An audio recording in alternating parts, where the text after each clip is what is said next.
क्या आपको पता है कि आपका दिमाग सुपर पावर की तरह काम करता है? हर बार जब आप कुछ नया सीखते हैं, तो आपका दिमाग खुद को रीप्रोग्राम कर लेता है, जैसे किसी मशीन का अपग्रेड होना। तो सवाल है, क्यों कुछ लोग तेजी से सीखते हैं और बाकी नहीं? और क्या आप भी इस सीक्रेट को अनलॉक कर सकते हैं? चलिए, आज इसे डिकोड करते हैं। तो हम कैसे सीखते हैं और क्यों कुछ लोग दूसरों की तुलना में चीजें आसानी से सीख लेते हैं? जैसा कि मैंने बताया, मैं डॉक्टर लारा बॉयड हूँ। मैं ब्रिटिश कोलंबिया यूनिवर्सिटी में एक मस्तिष्क शोधकर्ता हूँ। यह सवाल मुझे बहुत रोमांचित करता है।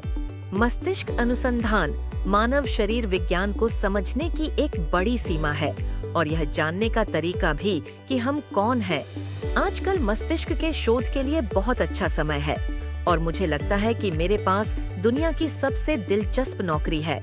मस्तिष्क के बारे में हमारी जानकारी बहुत तेजी से बदल रही है और जो हमने पहले सोचा था, उसमें से बहुत कुछ गलत या अधूरा साबित हुआ है। इनमें से कुछ गलतफहमियां दूसरों के मुकाबले ज्यादा साफ दिखती हैं। उदाहरण के लिए, पहले यह माना जाता था कि बचपन के बाद हमारा मस्तिष्क बदल नहीं सकता, लेकिन यह धारणा पूरी तरह से गलत निकली। मस्तिष्क को लेकर एक और गलतफहमी यह थी कि हम किसी भी समय केवल मस्तिष्क के कुछ हिस्सों का उपयोग करते हैं और जब हम कुछ नहीं करते तब मस्तिष्क शांत रहता है। यह भी गलत साबित हुआ। हकीकत यह है कि जब आप आराम कर रहे होते हैं और कुछ नहीं सोचते, तब भी आपका मस्तिष्क बहुत सक्रिय रहता है। यह सब प्रौद्योगिकी में हुई प्रगति, जैसे MRI की वजह से संभव हुआ है। इन तकनीकों ने हमें कई महत्वपूर्ण और रोमांचक खोजें करने में मदद की है। सबसे दिलचस्प और बदलाव लाने वाली खोज यह है कि हर बार जब आप कुछ नया सीखते हैं, आपका मस्तिष्क बदलता है। इसे हम न्यूरोप्लास्टिसिटी कहते हैं। लगभग 25 साल पहले तक यह सोचा जाता था कि युवावस्था के बाद मस्तिष्क में होने वाले बदलाव केवल नकारात्मक होते हैं। उम्र बढ़ने के साथ मस्तिष्क की कोशिकाओं का नुकसान होता है, जैसे किसी स्ट्रोक के कारण क्षति होना। फिर शोधों में यह देखा गया कि वयस्क मस्तिष्क में पुनर्गठन की क्षमता होती है। आगे के शोध ने यह साबित किया कि हमारे हर व्यवहार से मस्तिष्क में बदलाव होता है। ये बदलाव उम्र तक सीमित नहीं होते। ये तो अच्छी खबर है ना? और वास्तव में ये बदलाव लगातार हो रहे हैं। एक और खास बात यह है कि मस्तिष्क का पुनर्गठन क्षतिग्रस्त मस्तिष्क की रिकवरी में मदद करता है। इन सभी बदलावों की जड़ न्यूरोप्लास्टिसिटी है। तो यह कैसा दिखता है? आपका मस्तिष्क सीखने में मदद के लिए 3 मुख्य तरीकों से बदल सकता है। पहला तरीका है रासायनिक बदलाव। मस्तिष्क न्यूरॉन्स मस्तिष्क कोशिकाओं के बीच रासायनिक संकेत भेजकर काम करता है, जो क्रियाओं और प्रतिक्रियाओं की प्रक्रिया शुरू करता है। सीखने में मदद के लिए मस्तिष्क रसायनों की मात्रा बढ़ा सकता है या इन रासायनिक संकेतों की तीव्रता जो न्यूरॉन्स के बीच होती है, क्योंकि यह बदलाव बहुत तेजी से हो सकता है। यह अल्पकालिक स्मृति, शॉर्ट टर्म मेमोरी या मोटर कौशल, जैसे चलने या लिखने की क्षमता में तात्कालिक सुधार को समर्थन देता है। दूसरा तरीका यह है कि मस्तिष्क सीखने में मदद के लिए अपनी संरचना को बदल सकता है। सीखने की प्रक्रिया के दौरान मस्तिष्क न्यूरॉन्स के बीच जुड़ाव, कनेक्शन बदल सकता है। यहाँ मस्तिष्क की शारीरिक संरचना वास्तव में बदलती है, जिसमें थोड़ा अधिक समय लगता है। इस प्रकार का बदलाव दीर्घकालिक स्मृति, लॉन्ग टर्म मेमोरी और मोटर कौशल में लंबे समय तक सुधार से संबंधित है। ये प्रक्रियाएं एक दूसरे से जुड़ी होती हैं। मैं आपको इसका एक उदाहरण देता हूँ। हम सभी ने कभी न कभी कोई नया मोटर कौशल सीखने की कोशिश की है, जैसे पियानो बजाना या शायद बाजीगरी करना सीखना। आपको एक ही अभ्यास सत्र के दौरान बेहतर प्रदर्शन का अनुभव होता है और आपको लगता है, मुझे यह समझ आ गया है। लेकिन फिर शायद आप अगले दिन लौटते हैं और आपको लगता है कि पिछले दिन के सारे सुधार गायब हो गए हैं। क्या हुआ?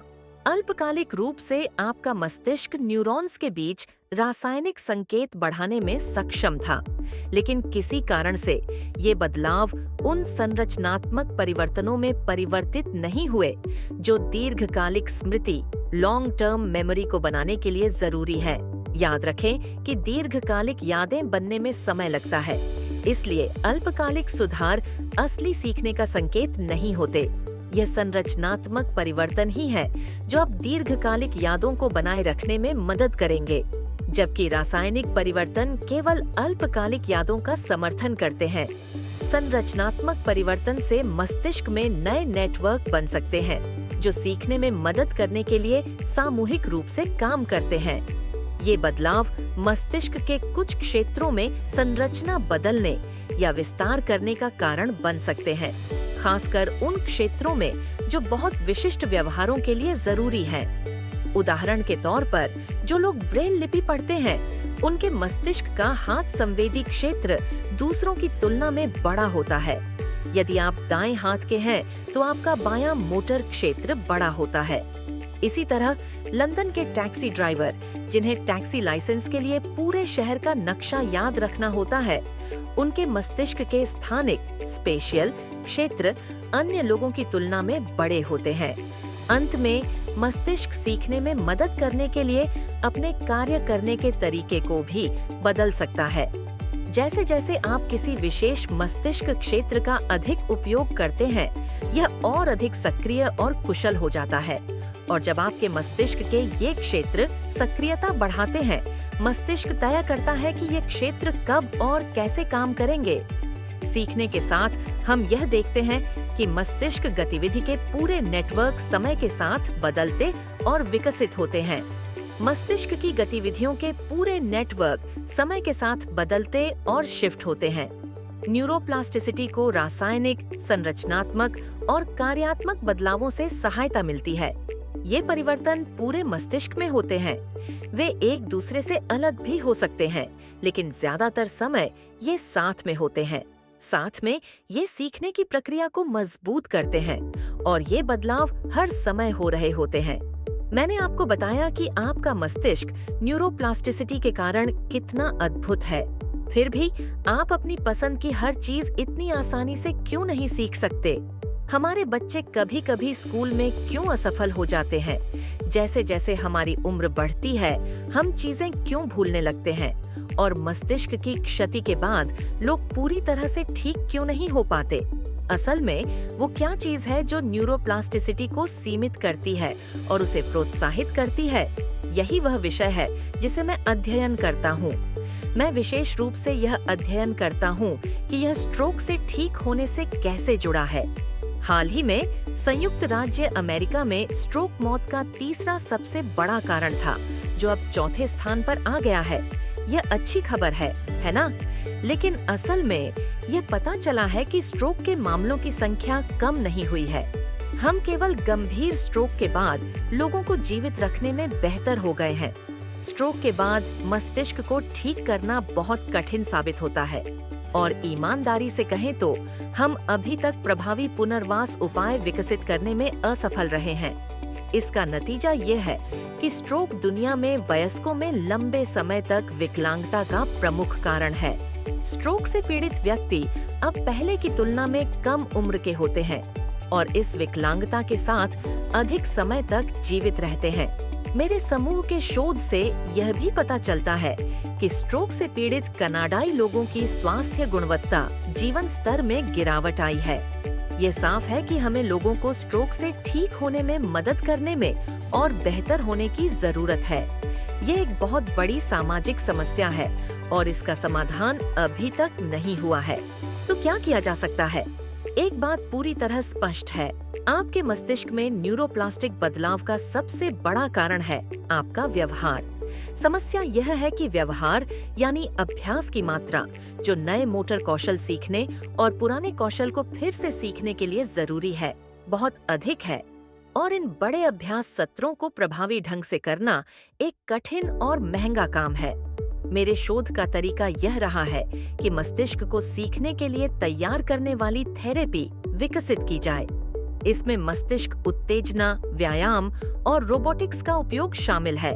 लेकिन मेरे शोध के दौरान मैंने महसूस किया कि स्ट्रोक से तेजी से ठीक होने वाली थेरेपी के विकास में एक बड़ी बाधा यह है कि न्यूरोप्लास्टिसिटी के पैटर्न हर व्यक्ति में अलग होते हैं।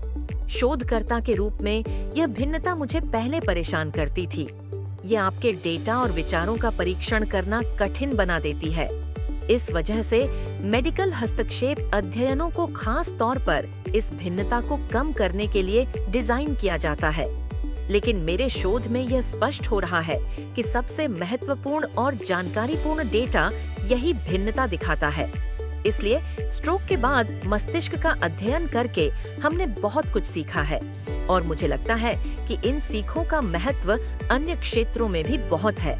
पहला सबक यह है कि आपके मस्तिष्क में बदलाव का मुख्य कारण आपका व्यवहार है। कोई ऐसा न्यूरोप्लास्टिसिटी ड्रग नहीं है जो आप ले सकें। अभ्यास से बेहतर कुछ भी नहीं है जो आपको सीखने में मदद कर सके। सार यह है कि आपको मेहनत करनी होगी।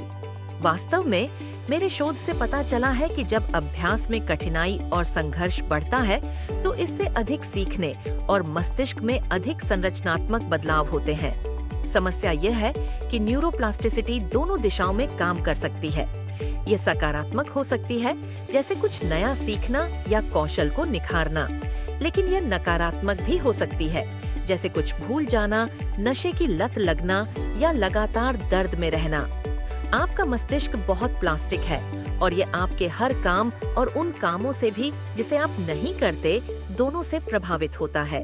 हमने जो न्यूरोप्लास्टिसिटी के बारे में स्ट्रोक के बाद सीखा है, वह सभी के लिए लागू होता है। आपके रोजाना के व्यवहार आपके मस्तिष्क को बदलते हैं।